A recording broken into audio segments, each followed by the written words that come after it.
जनी जय गुणातीतानंद स्वामी महाराज जनी जय प्रमुख स्वामी महाराज जनी जय प्रगट गुरुहरि महंत स्वामी महाराज जनी सुरत अक्षरधाम महोत्सवनी कार्यकर सुवर्ण महोत्सवनी આજના દિવસે રાજકોટ રવિ સભામાં બિરાજમાન પૂજ્ય કોઠારી સ્વામી અને તમામ પૂજનીય સંતોના ચરણોમાં આદરપૂર્વક વંદન સાથે જય સ્વામિનારાયણ.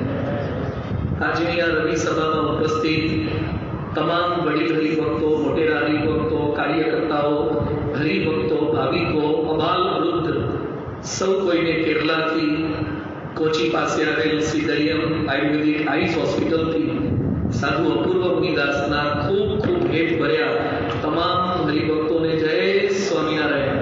જય સ્વામિનારાયણ. આપ સૌ કોઈ જાણો છો કે છેલ્લા લગભગ 3 મહિનાથી આંખની તકલીફ ખૂબ વધી ગઈ છે, જેને હિસાબે ડોક્ટરો, પરમ પૂજ્ય સ્વામીશ્રી અને વડીલ સંતોની આજ્ઞાથી 2.5 મહિના સુધી જયપુરમાં ટ્રીટમેન્ટ લીધી. રોજ 6 અને 9 કલાક સુધી હોસ્પિટલમાં ટ્રીટમેન્ટ કરી, છતાં કોઈ રિઝલ્ટ ન મળ્યું. એટલે બાપાને પૂછીને ફૂલદોલ પહેલા બાપાની આજ્ઞા લઈને અને સ્વામીએ 30 મિનિટ સુધી વાત કરી, વિડીયો કોલ પર વાત કરી, આશીર્વાદ ખૂબ આપીને કેરલા જવાની આજ્ઞા કરી. છેલ્લા 2 વર્ષમાં 70 જેટલા ડોક્ટરો અને 25 જેટલી હોસ્પિટલો બધે જઈ આવ્યા છીએ, છતાં પણ આ વખતે સ્વામીશ્રીની આજ્ઞા હતી કે ના, કેરલા તમે જાઓ, સારું થશે. એટલે એમની આજ્ઞાથી કેરલા આવવાનું થયું છે. કોચી પાસે ભારતની સારામાં સારી આયુર્વેદિક આંખની આ હોસ્પિટલ છે, એક્સપર્ટ ડોક્ટરોની ટીમ છે, ટ્રીટમેન્ટ પણ બધી શરૂ થઈ ગઈ છે.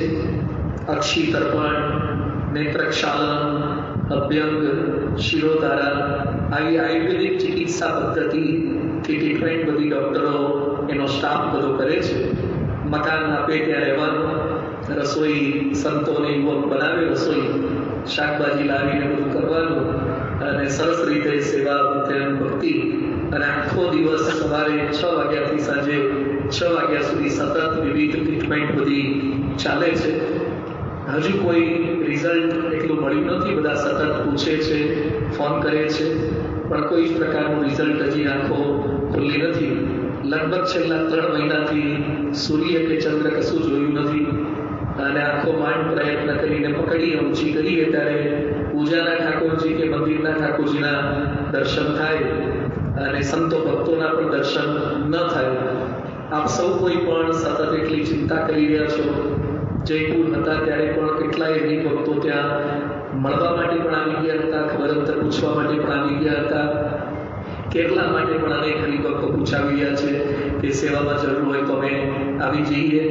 પણ આ બધાની પ્રાર્થના છે, એ જ મોટી સેવા છે. અને ખરેખર આવા સમયે મને અનુભવ થાય છે કે BAPS એક પરિવારની ભાવના આપે સાકાર કરીને બતાવી છે. અને આરતીમાં આપણે ગાઈએ છીએ સુરત ભાવ અલૌકિક, પણ એવો સુરત ભાવ રાજકોટના તમામ સંતોને, તમામ હરિભક્તોમાં જોવા મળ્યો છે. પૂજ્ય કોઠારી સ્વામીએ તમામ સંતો એટલી ચિંતા કરે છે, પ્રાર્થના કરે છે અને રાજકોટના અબાલ વૃદ્ધ બહેનો, ભાઈઓ, નાના મોટા બધા જ હરિભક્તો કદાચ બધા વાત ન કરી શકતા હોય, પણ કોઈ માળા, પ્રદક્ષિણા, દંડવત, સહજાનંદ નામાવલી બધા ખૂબ પાઠ કરે છે. આમ તો ભગવાન જે કંઈ આપે છે આપણા સારા માટે જ હોય છે, આપણી કસોટી માટે હોય છે, આપણી કસર ટાળવા માટે હોય છે. છતાં પણ સુરતભાવ અને આત્મીયતા, લાગણી આપણે મરી ગયેલા, મૃત્યુ પામેલા હરિભક્તો પાછળ પણ ધૂન કરીએ છીએ અને સંતોનો આ જ પરિવાર છે. અને આજે આ દિવસોમાં મને અનુભવ થાય છે કે એક પરિવાર છોડ્યો, પણ પરમ પૂજ્ય પ્રમુખ સ્વામી મહારાજે અને મહંત સ્વામી મહારાજે મને રાજકોટનો હજારો પરિવારોનો નાતો જોડી આપ્યો છે. ન કેવળ રાજકોટ, પરંતુ BAPSના દેશ વિદેશના લાખો સંતો ભક્તો અવિરત પ્રાર્થના કરે છે, પૃચ્છા કરે છે, સતત ચિંતા કરીને તન મન ધનથી મદદરૂપ થવા માટે બધા જ સામેથી તૈયારી દર્શાવે છે. એ બદલ હું આપ સૌ કોઈનો ખૂબ ખૂબ આભાર માનું છું. અને આપની આ ચિંતા અને આપની આ પ્રાર્થનાને હિસાબે જ ડોક્ટરો તો નિમિત્ત બનશે, પણ મહંત સ્વામી મહારાજે એવા બધા આશીર્વાદ પાઠવ્યા છે. સ્વામી શ્રીએ ફુલદોલની સભામાં જતા પહેલા પત્ર લખ્યો છે, અને ફુલદોલની સભામાં જતા પહેલા આપણે પત્ર લખેલું છે, મહારાજ સ્વામીને અમે આપની સાથે જ છીએ, આશીર્વાદ છે, જલ્દી સત્વરે સારું થઈ જાય ને વહેલા વહેલા પ્રત્યક્ષ દર્શન થશે. એવા લેખિત આશીર્વાદ પણ પુષ્પોત્સવના દિવસે સાંજે 5:15 આપણે મોકલાવ્યા છે. એટલે બાપાના આશીર્વાદ દેશ વિદેશના લાખો સંતો ભક્તોની પ્રાર્થના, એટલે કેરલા ટ્રીટમેન્ટ અત્યારે ચાલુ છે, અને એમના પ્રવેશથી જ એમની કૃપાથી આપ સૌ કોઈની પ્રાર્થનાથી વહેલી તકે સાજા થઈને આપ સૌ કોઈના દર્શન થાય એવી અમારા મનમાં પણ લાગણી રહ્યા કરે છે, ઈચ્છા રહ્યા કરે છે. વિશેષ અત્યારે જ્યારે રવિ સભામાં આપણે સૌ કોઈ ભેગા થયા છીએ અને પ્રતિવર્ષ ગ્રીષ્મ પારાયણનું પણ સરસ આયોજન આપણે કરતા હોઈએ છીએ. માનવ ઉત્કર્ષ મહોત્સવમાં પણ આપણે બાપાના આશીર્વાદથી ખૂબ સારો ઉદ્ઘોષ શતાબ્દીનો બધો કર્યો હતો સંતો ભક્તોએ સાથે મળીને, પણ અમારી ઘણા સમયથી તબિયત ખરાબ છે એટલે મોટું કોઈ આયોજન કરી શક્યા નથી. પણ પ્રત્યેક વિસ્તારોમાં સંસ્કાર ધામોમાં પારાયણો યોજાય અને સંસ્કારધામ ગુંજતાને ગાજતા રહે. પૂજ્ય કોઠારી સ્વામી, સંતો, અગ્રેસરો, કાર્યકર્તા સૌ કોઈની ઈચ્છા છે. તો આ વખતે આ ઉનાળામાં લગભગ તમામ સંસ્કારધામોએ કે ગ્રીષ્મ પારાયણનું સુંદર આયોજન ગોઠવ્યું છે, જેમાં પહેલા તબક્કામાં તારીખ 9, 10, 11 આજે આવી રહી છે, 9, 10, 11 મે તારીખો, એમાં ગુરુ, શુક્ર અને શનિ 3 દિવસ દરમિયાન પારાયણના આયોજનો કરવામાં આવ્યા છે.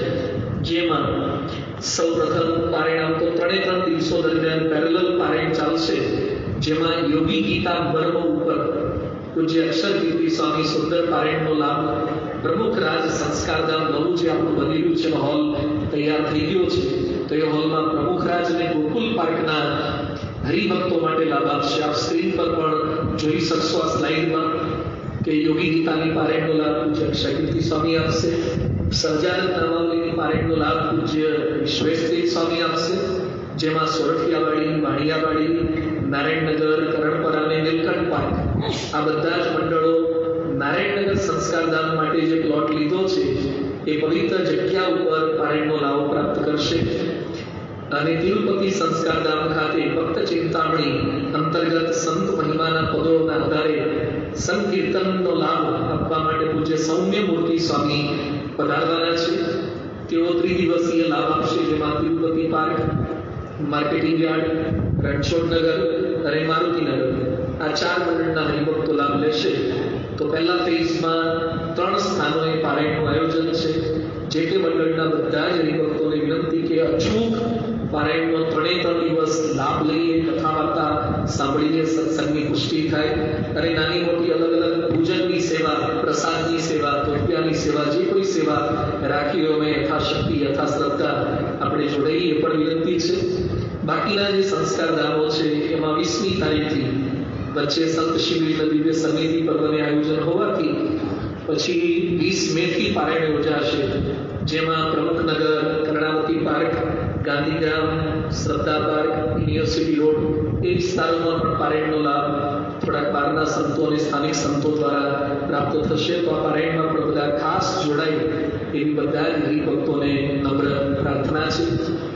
બીજું ખાસ પરમ પૂજ્ય મહંત સ્વામી મહારાજે આજ્ઞા કરી છે કે આવતીકાલે 6મી મે બધા જ હરિભક્તોએ ઘર સભા કરવાની છે. આમ તો આપ બધા ઘર સભા કરો જ છો, પણ કાલની એક વિશિષ્ટ ઘર સભા છે, જેની અંદર બધા જ હરિભક્તોએ કઈ ઘર સભા કરવી છે એનું મેટર પણ આપ સૌ કોઈને વોટ્સએપ કરી દેવામાં આવ્યું છે. બહુ સુંદર પ્રસંગો છે, સુંદર રસપ્રદ વિડીયો છે. ઘરના તમામ સભ્યો સાથે મળીને આપણે આ ઘર સભા કરીએ. અને સાથે પરમ પૂજ્ય મહંત સ્વામી મહારાજે આપણને અપીલ કરી છે. આમ તો પુષ્પોત્સવની સભામાં એમના વતી પૂજ્ય ઈશ્વરચરણ સ્વામીએ આપણને મતદાનની અપીલ કરી છે. 7મી તારીખે ગુજરાતમાં મતદાનનો દિવસ છે. દર વર્ષે બીએપીએસ સંસ્થાના તમામ સંતો ભક્તો અચૂક મતદાન કરે જ છે.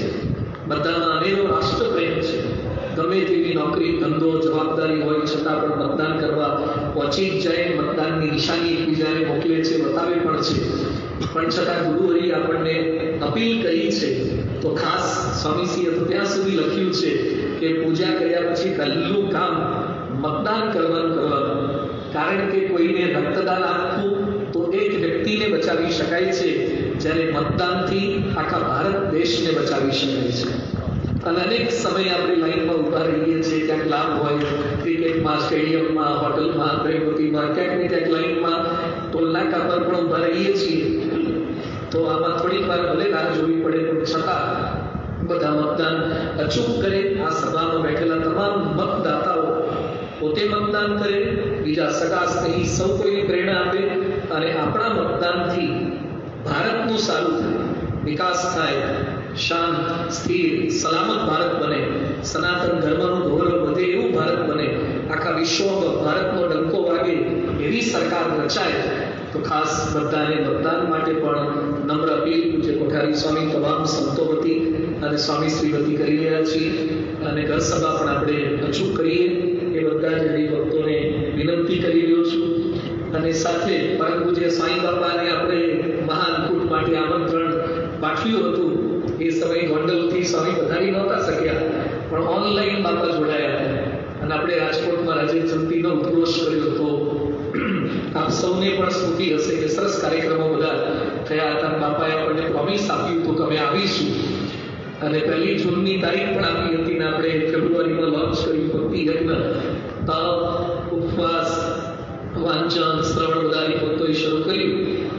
અને પછી પાછું વેબસાઇટ પર 15મી તારીખ મુકાઈ, એટલે કેટલાક થોડાક ઢીલા પડ્યા હશે. સાંકળો કેટલીક તકની તૂટવા લાગી હોય કે બાપા આવશે કે નહીં, ક્યારે આવશે, શું થશે. પણ ચિંતા કરવાની જરૂરિયાત નથી. બાપાએ જોયું કે આ લોકો શબરી જેટલી રાહ નહીં જોઈ શકે. શબરીને તારીખ નહોતી આપી છતાં રોજ રાહ જોતી હતી, એટલે આ લોકોને તારીખ આપવી પડશે. એટલે નહીં તો પાછા ઢીલા પડી જાય, તો ઉપવાસ પણ પાછા મોડા પડી જાય. એટલે પૂજ્ય ભક્તિ સ્વામી અને સંતો બધાને ખ્યાલ છે ને આપ બધાનો ખ્યાલ છે કે હજુ આપણને કહેવડાવવામાં આવ્યું છે કે 12 થી 15 જૂન આસપાસ સ્વામી બાપા રાજકોટને આને પધારશે. આપણને સૌ કોઈને અનેરો સુદીર્ઘ લાભ આપવા માટે પધારવાના છે. ડિટેલમાં હજુ તો જાહેરાત અને કાર્યક્રમનું બધું તો ડિટેલમાં બધા સંતો સાથે મળીને કરીશું. આપણે બધા સાથે મળીને એમનો મહત્તમ લાભ મળે. પૂજ્ય કોઠારી સ્વામી અને સંતો હોલનું રિનોવેશન પણ એટલું સરસ કરી રહ્યા છે. ઉતારામાં નાના મોટા ફેરફાર, લીફ્ટ ને બધું એટલું સરસ થવા લાગ્યું છે. બાપાને જાજુ રોકાવાનું મન થાય એવો આપણો સત્સંગ એનો છે. દિવ્ય ભાવ, સુરત ભાવ, આત્મીયતાવાળો સત્સંગ છે. તો બાપા વહેલી તકે આપણને લાભ આપવા વધારે. અને બાપાએ આશીર્વાદ આપ્યા છે કે અમે આવીએ પહેલાં બધું તમને સારું થઈ જાય, સંપૂર્ણ ખુલ્લી આંખે દર્શન થાય, ખુલ્લી આંખે લાભ લેવાય, સેવા થાય. તો એ પણ બધા આશીર્વાદ તેમણે પાઠવેલા છે. તો ખાસ તમામ હરિભક્તોને ખૂબ આનંદના સમાચાર છે. હજુ જ્યારે એક્ઝેક્ટ ડેટ ને સમય બધું ડિક્લેર થશે, આપણને જણાવવામાં આવશે, ત્યારે આપ સૌ કોઈને જણાવવામાં આવશે. પણ આપણા માટે આનંદનો અવસર છે. અને અંતમાં ફરીથી બધા જ હરિભક્તો પૂછા કરી રહ્યા છે કે હવે તમે ક્યારે આવવાના છો, કઈ તારીખે આવવાના છો. પણ ખાસ પૂજ્ય બ્રહ્મતીજ સ્વામી તોવાર મને ફોન કરીને કહે છે કે બસ હવે બીજે ક્યાંય જતા નહીં, બીજું કશું કરવું નથી, વહેલી તકે રાજકોટ આવી જાઓ.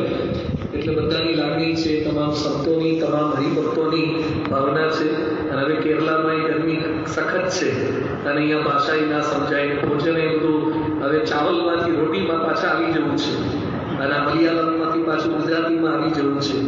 અને આપણા હરિભક્તો દર રવિવારે હજારો હરિભક્તોના દર્શન થતા હોય, એના બદલે અહીંયા 2-5 જણાની અંદર રવિ સભા અમે કરીએ છીએ. તો વહેલી તકે ફરીથી રાજકોટની રવિ સભા, રાજકોટના હરિભક્તો આપ સૌ કોઈના દર્શન થાય, આપ સૌ કોઈનો સમાગમ થાય, આપણે બધા સાથે મળીને સેવા ભક્તિ સત્સંગ કરી શકીએ. પ્રાર્થના પુનઃ ઘણા સમયથી 3 મહિનાથી રવિ સભામાં આપ સૌ કોઈ સાથે કોઈ જ પ્રકારે વાર્તાલાપ થઈ શક્યો નથી. બધા સંતો ભક્તોની